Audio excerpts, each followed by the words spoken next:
नमस्कार, मैं हूं आपके साथ आस्था कौशिक। कनाडा और भारत के बीच एक बार फिर से तनाव बढ़ने लगा है। कनाडा के पीएम जस्टिन ट्रूडो ने हरदीप सिंह निज्जर की हत्या का आरोप भारत सरकार पर लगाया है और कनाडा ने इस बार उच्चायुक्त समेत 6 राजनयिकों को वापस जाने को कह दिया और इसके बाद भारत ने भी कनाडा से 6 राजनयिकों को निकाल लिया है। सवाल उठता है कि भारत और कनाडा का तनाव बढ़ता है तो आखिर इसका असर क्या होगा। इस वीडियो में विस्तार से इसे समझते हैं। भारत और कनाडा के खराब हो चुके संबंधों का असर जिन बातों पर पड़ेगा उसमें वहां पर बड़े पैमाने पर पढ़ने वाले स्टूडेंट्स, परमानेंट रेजिडेंट्स, प्रमाण पत्र, भारतीय समुदाय और व्यापार शामिल है। कनाडा एक ऐसा देश है जो भारतीय समुदाय की तादाद के लिहाज से 7वां बड़ा देश है, यानी इतने बड़ी तादाद में भारतीय आबादी वहां पर रहती है। कनाडा पढ़ने गए छात्र आशंकित हैं और आंकड़ों पर गौर करें तो आंकड़े बताते हैं कि अमेरिका, ब्रिटेन के बाद सबसे ज्यादा इंडियन स्टूडेंट्स उच्च शिक्षा के लिए कनाडा जाते हैं। Immigration, refugee and citizenship Canada के आंकड़े ये कहते हैं कि वर्ष 2002 में 2,26,450 भारतीय छात्र कनाडा के अलग अलग संस्थानों में पढ़ने के लिए गए थे और ये आंकड़े इसलिए ज्यादातर असरदार भी लगते हैं क्योंकि इस साल में कुल 5,51,405 छात्र दुनिया भर से वहां पढ़ने के लिए गए हैं और इस लिहाज से जाहिर है कि वहां पढ़ने आए कुल छात्रों में भारत से गए छात्रों की तादाद 40% है। वहां सबसे ज्यादा जो छात्र हैं उनकी संख्या भारतीयों के लिहाज से बहुत ज्यादा है। वो छात्र भारतीय हैं।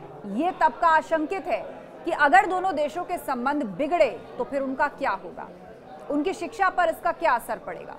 कुछ भारतीय छात्रों ने वहां के लिए अप्लाई किया हुआ है, उनके तो टेस्ट होने वाले हैं, उनका क्या होगा।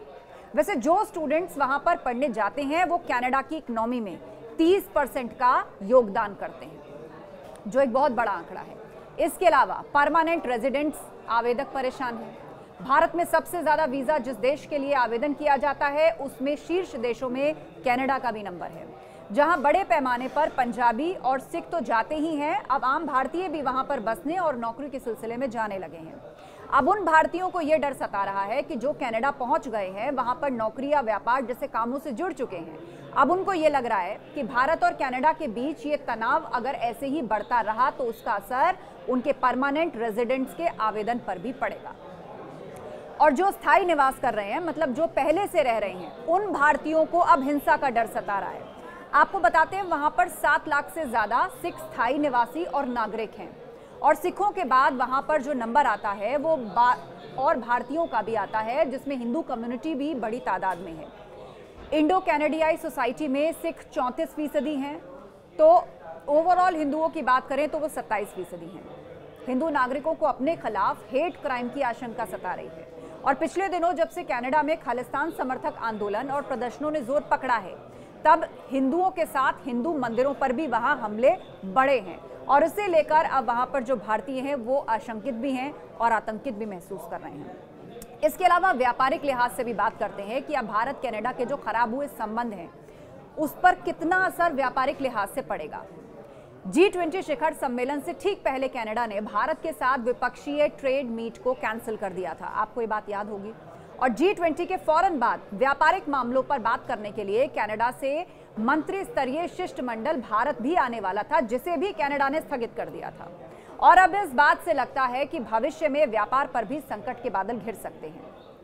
कनाडाई सरकार के मुताबिक कनाडा भारत के बीच वस्तुओं का जो द्विपक्षीय व्यापार है 2022 में लगभग 9 बिलियन अमेरिकी डॉलर था, जो एक साल पहले की तुलना में 57% बढ़ गया है।